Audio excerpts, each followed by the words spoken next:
Welcome to another episode of Spill Your Guts. If you got the guts, last individual thought they had the guts, they kind of lost the guts in fear of what would happen at work. But enjoy. I got rid of so I was using my real name, but then I stopped when my employer started frowning upon it. They started frowning upon it because I do a lot of my comedy at the Comedy Project, and I got written up.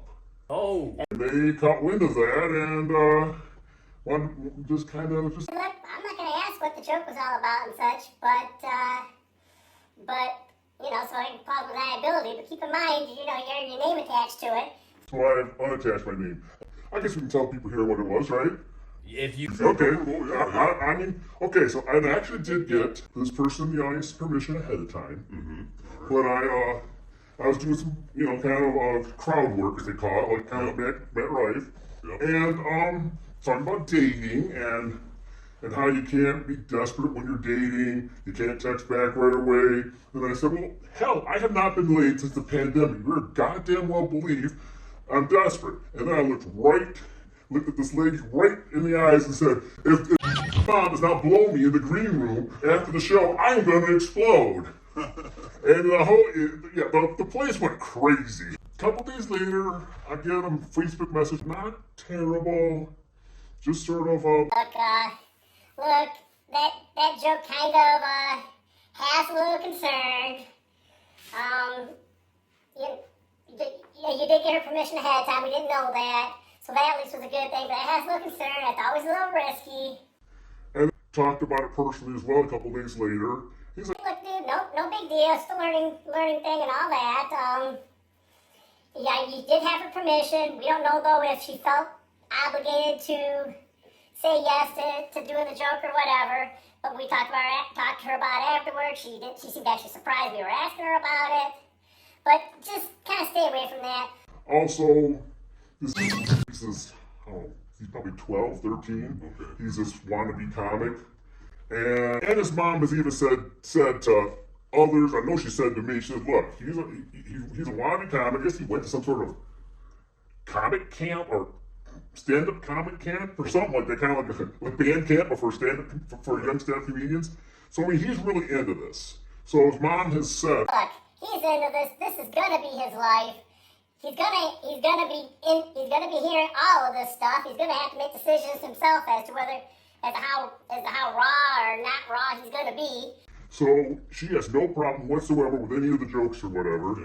Because another comedian I talked to said he did a joke about cocaine and then looked in the audience and started looking up at him and was a little concerned. I did this bit about dating a stripper, and I asked his mom ahead of time, do you mind if I use his name in it? And I told her ahead of time, I'm gonna joke about dating a stripper, and I said I don't want to use the real name, so let's call him, and I'm gonna use your son's name. So I did that in the joke. So I had this long sequence of jokes about dating a stripper, and she had no problem with that. I was a little concerned about.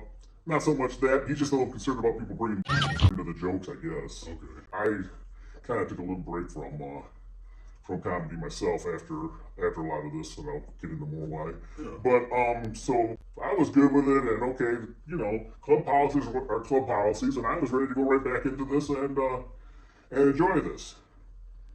And then comes the email from the club owner.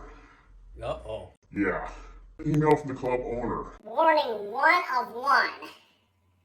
They'll in situations like this only give one warning. Consider this mine. This whole you should have known that this was gonna be offensive.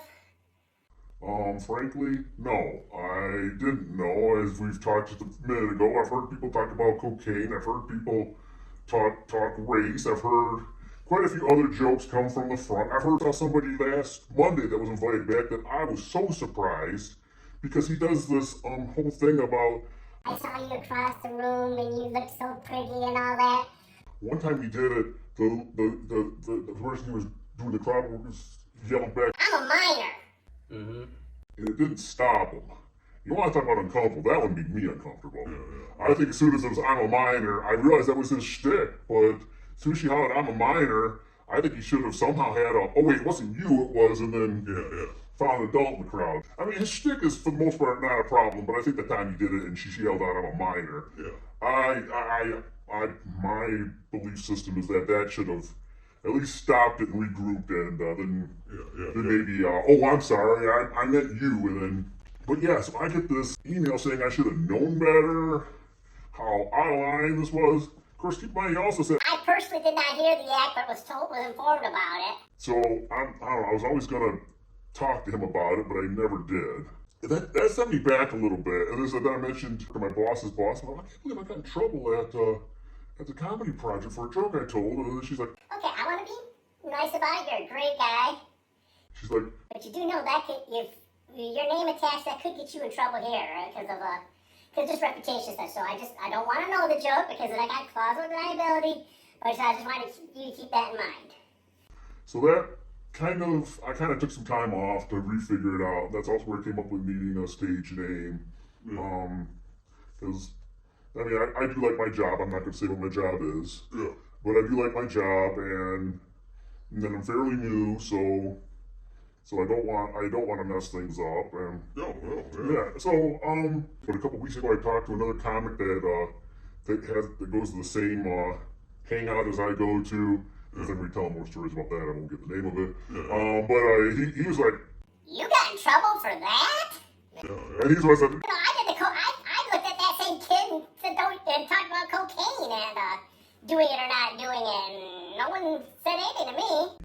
So I kind of took a break, but I do want to get back into it, and I did audition and got a part in that sketch comedy performance they're doing in January. So I'm trying to get back into it, but that was kind of a surprising, interesting experience. I mean, I don't know. I'm probably one of the last people who think would get written up in a comedy. I also did comedy clinic with Second City in Chicago. So that was online. So I did the Disney act that did it online, and they loved it.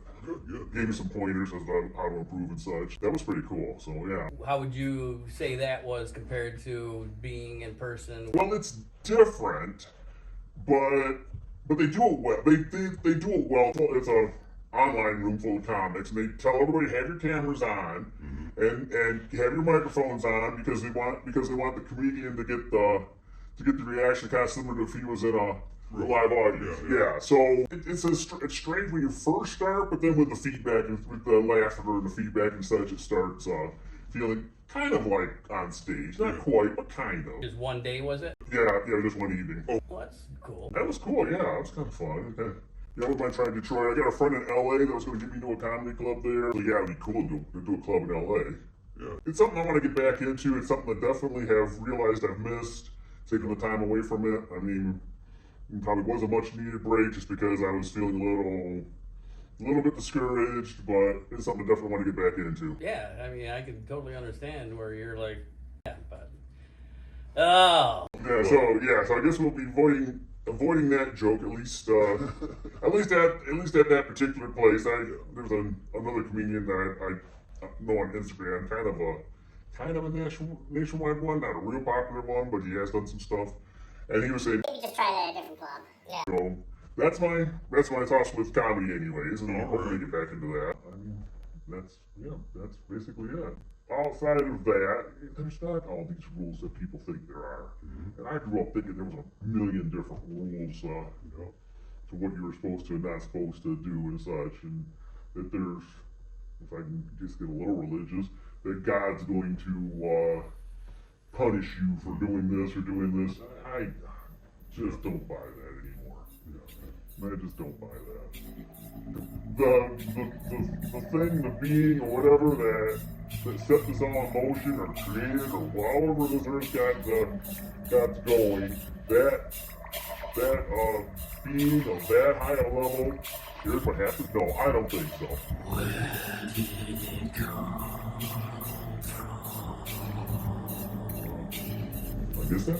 I guess that's probably all right. the bulk of it. So yeah. All right. Well, interesting. It's a lot of fun.